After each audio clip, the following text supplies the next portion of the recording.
All right, so today we are really diving deep into the work of Mark Fisher. Yeah, He's someone who I think has had just a huge impact on the way a lot of people think about, culture, politics, music, all sorts of things. absolutely. And I think a lot of people have heard the name Mark Fisher, but might be a bit intimidated to actually get into his work. Yeah. It can be quite dense and academic at times. So what we are going to do today is really try to give you a clear understanding of some of his key ideas. Yeah, and we are going to be drawing on, a range of his writing. Right. So he's written a number of books, most famously probably Capitalist Realism, Yes. but also Ghosts of My Life, Yes. The Weird and the Eerie. Yeah. And then he also had this incredibly influential blog called K-Punk. Yes, absolutely. And I think one of the fascinating things about Fisher is how consistent his thinking is across these different formats. So whether he's writing about, mental health in the UK, or he's writing about, the latest trends in electronic music, there are these recurring themes, these recurring ideas that keep popping up. And that's what we really want to try to get at today. Yeah, we want to sort of give you a sense of those core ideas, and then we'll kind of go through each of the major works and see how those ideas actually kind of play out in each of those texts. Exactly. Yeah. So think of this as like your essential guide or your crash course in Mark Fisher. Yeah, exactly. So let's start with probably his most well-known concept. Okay. This is something that he calls capitalist realism.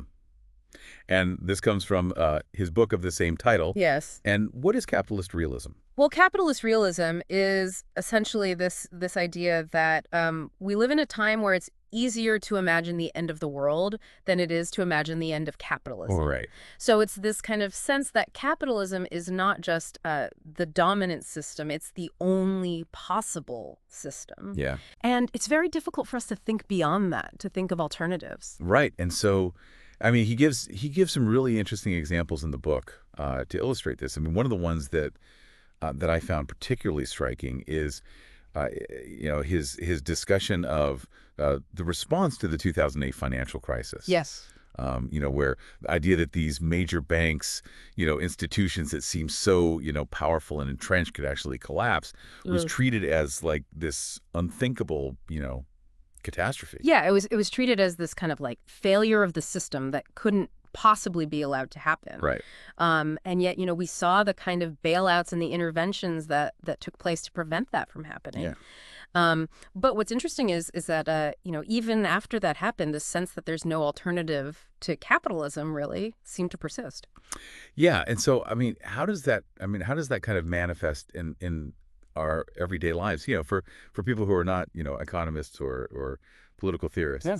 I think one of the ways that this manifests is in a sense of almost a depoliticized world where, a lot of the problems that we face, whether it's, economic inequality or climate change or, even mental health problems, these are often treated as kind of individual issues. Right. So it becomes, about, fixing yourself, getting the right therapy, getting the right medication, rather than thinking about what are the kind of systemic or structural issues that are leading to these problems in the first place. Right. And this is something that Fisher really kind of felt very personally. I mean, he worked for many years as a further education teacher, and he talks about this term he uses, the privatization of stress. Right. Where, the stresses and anxieties of working life are increasingly placed on the individual.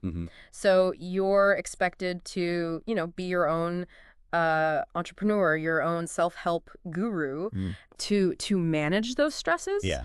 Rather than thinking about, are there kind of collective solutions to these problems? Right. Can we change the structures of work? Can we change the way that society is organized to alleviate some of these pressures? Right. And so, I mean, how did he see this kind of capitalist realism actually kind of take root? Like, how did we get here? Well, he argues that in the UK, at least, the rise of new labor and their kind of embrace of what he calls business ontology, Right. Really played a key role in solidifying this idea. Yeah. And he even points to a speech by James Callahan back in 1976 as a potential kind of early indicator of this shift. Right. That's fascinating.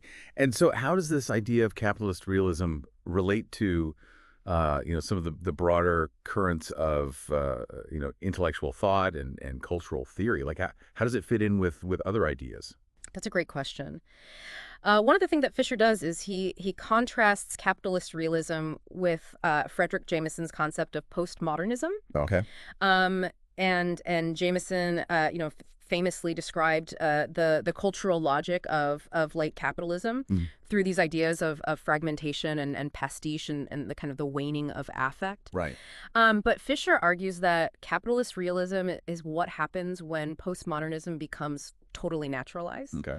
So it's no longer just a style or a set of cultural trends. It becomes the default, almost invisible backdrop to our lives, right? Particularly for younger generations who have never known anything else. So it's like postmodernism is the symptom, and capitalist realism is the underlying condition. Okay. Does that make sense? Yeah, that makes sense. So like it's what happens when all those sort of ironic gestures and kind of recycling of old styles that Jameson was talking about, right? Becomes like the air we breathe. Yes, exactly. It's the water that the fish swim in. They don't even notice it. Yeah, it's just there. Right. And one of the consequences of this is that it leads to a kind of hollowing out of the future. Okay. So if you think about, the 20th century, it was a century of incredible change, in terms of technology, in terms of culture, in terms of politics. Yeah. There was this sense of things constantly moving forward, of new possibilities opening up. Right. But Fisher argues that under capitalist realism, this sense of forward momentum has really kind of disappeared. Okay.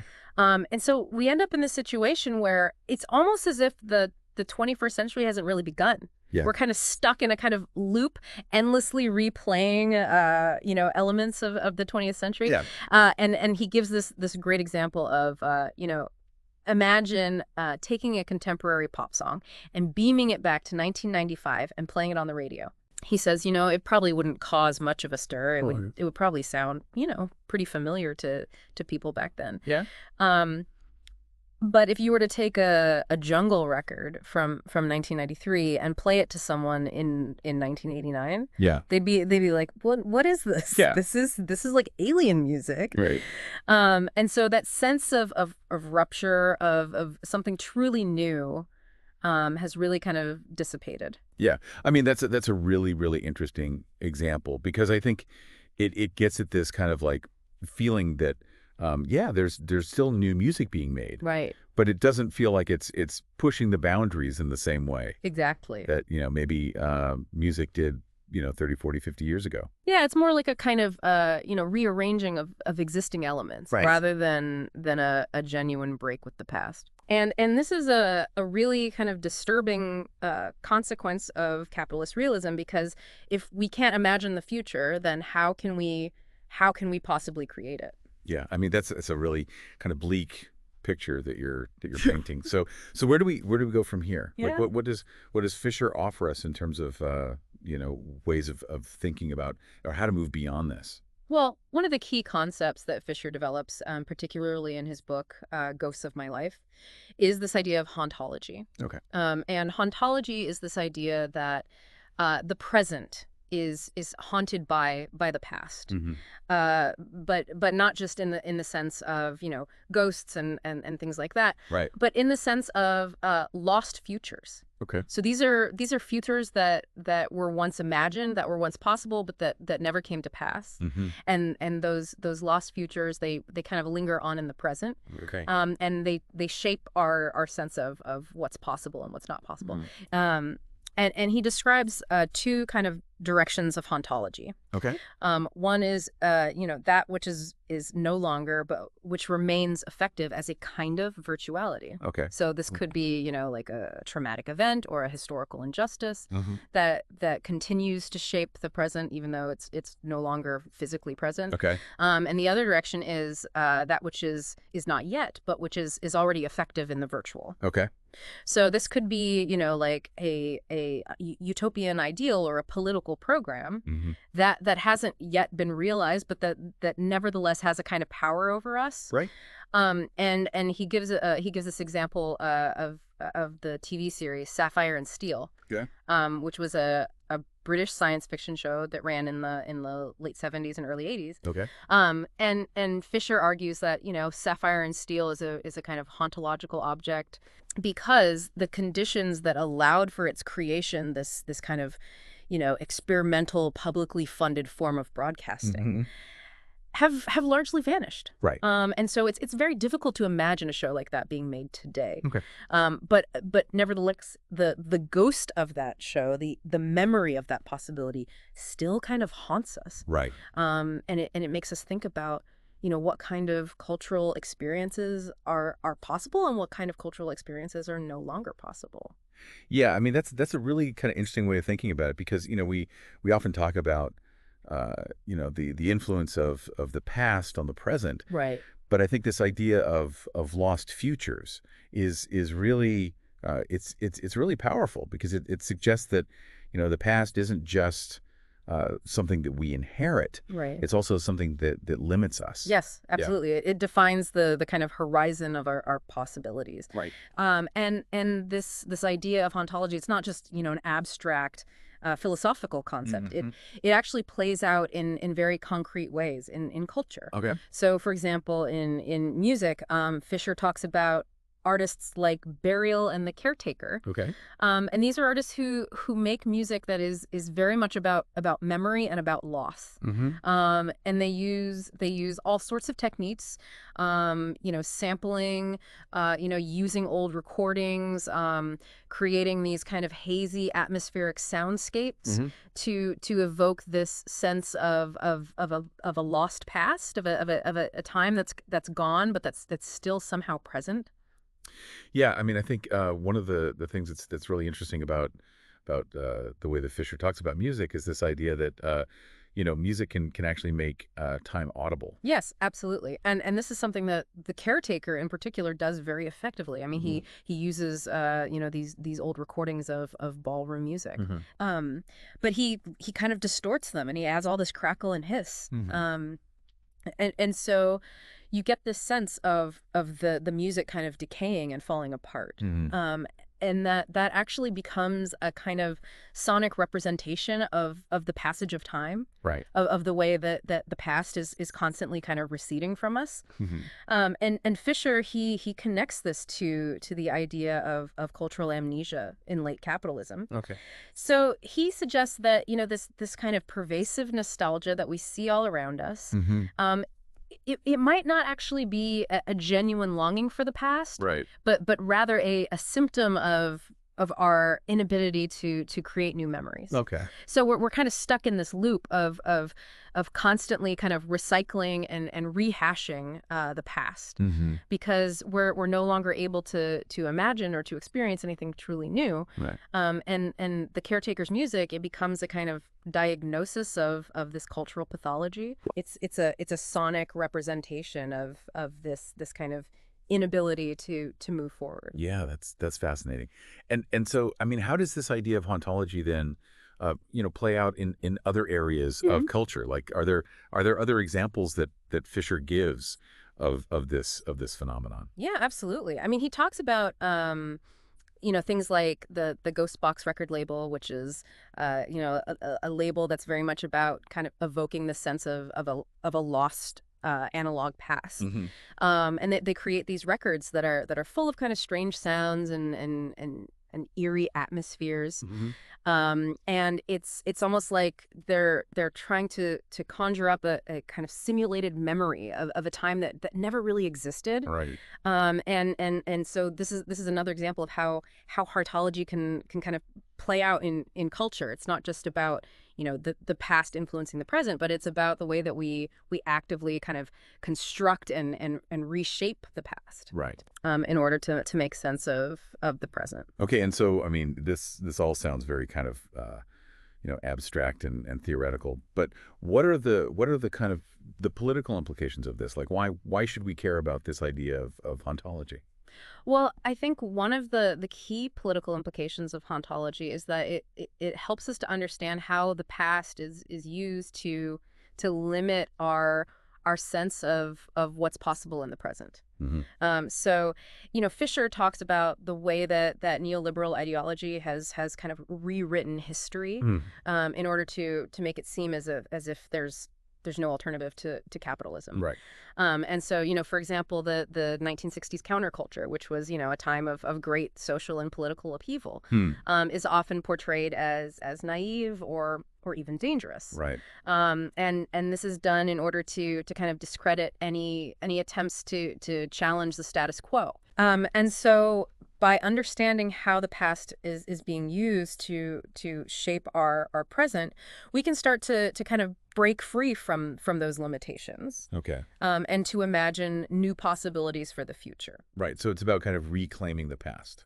Yes, but it's also about kind of rethinking the past. Mm-hmm. And seeing it not just as a source of nostalgia or of limitation, but as a source of potential, of new possibilities. Right. Okay. So we've talked about capitalist realism. We've talked about hauntology. Oh. There are a couple of other kind of key ideas in Fisher's work that we wanted to touch on. Right. One of them is this idea of the vampire castle. Yes. And this is something that he talked about quite a bit on his blog. Yes, primarily on K-punk. Yeah. And it's a metaphor that he uses to describe a certain kind of unproductive left-wing discourse. So this is a discourse that is characterized by infighting and kind of purity politics, and a focus on kind of moral condemnation rather than on building solidarity and kind of taking action. Right. And so the Vampire Castle is this kind of this metaphorical space where this kind of discourse takes place. Okay. And it's a space that's very difficult to escape from. Right. Because it's kind of self-perpetuating. Mm-hmm. The more you engage in this kind of discourse, the more you kind of get sucked into it. Right. And Fisher's point is that this kind of discourse is ultimately very, very damaging to the left, because it prevents us from actually kind of coming together and building a movement that can actually challenge the powers that be. Right. Okay. So I mean that's a pretty damning critique of a certain kind of left-wing politics. Yeah, it is. But I mean, what does he offer in its place? Like what does he think we should be doing instead? Well, he makes a number of suggestions. Okay. One of the things that he talks about is the need for new figures of loathing. Okay. So he argues that one of the ways that capitalist realism maintains its grip is by kind of deflecting our anger. Mm-hmm. So, instead of being angry at the people who are actually responsible for the problems that we face, the bankers, the politicians, the CEOs, we're encouraged to be angry at each other. Right. Or to be angry at scapegoats, like immigrants or welfare recipients. Right. And so Fisher argues that we need to find new figures of loathing. Mm-hmm. We need to find new targets for our anger. Okay. That are actually deserving of our hatred. Right. And he gives the example of landlords. Okay. Who are kind of milking housing benefit. And profiting from the housing crisis. Yeah. And so he's not saying that we should all go out and attack landlords. Right. But he's saying that we need to redirect our anger towards the people who are actually responsible for the problems that we face. Okay. And another thing that he talks about is the need for what he calls logistical disruption. Okay. So this is the idea that capitalism is very good at absorbing symbolic protest. Mm-hmm. So you can have a big demonstration, you can have a lot of people out on the streets. Yeah. But ultimately it doesn't really change anything. Because capitalism is able to kind of incorporate that into its own logic. Right. And so Fisher argues that we need to find ways of disrupting the actual kind of material infrastructure of capitalism. Right. So this could be things like blockades or strikes or sabotage. Things that actually kind of interfere with the flow of capital and the flow of goods and services. Right. And he acknowledges that this is very difficult to do. Yeah. But he argues that it's necessary if we want to actually kind of bring about any kind of meaningful change. Okay. And then finally, I think one of the most important things that Fisher emphasizes is that there is no desire for capitalism. Okay. So, we're often told that people are inherently greedy and that capitalism is just the natural order of things. But Fisher argues that that's simply not true.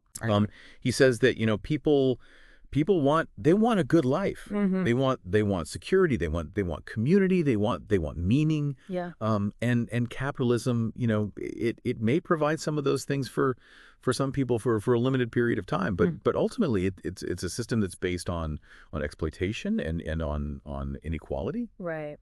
And so Fisher argues that we need to kind of tap into that underlying desire for something better, and to build a movement that can actually kind of deliver on those desires. Right. And he talks about the need to revitalize class politics. Okay. But not in the kind of the old-fashioned sense of just kind of pitting workers against capitalists. But in a much more kind of nuanced and sophisticated way.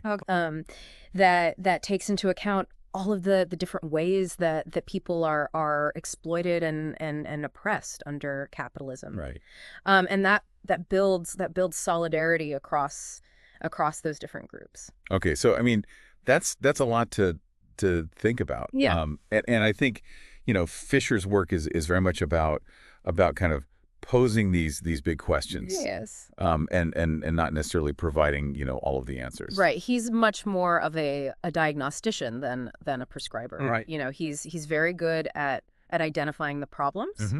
But he doesn't necessarily tell us exactly how to solve them. Yeah. And I think that's actually one of the things that makes his work so valuable, because it forces us to kind of think for ourselves. Right. And to come up with our own solutions.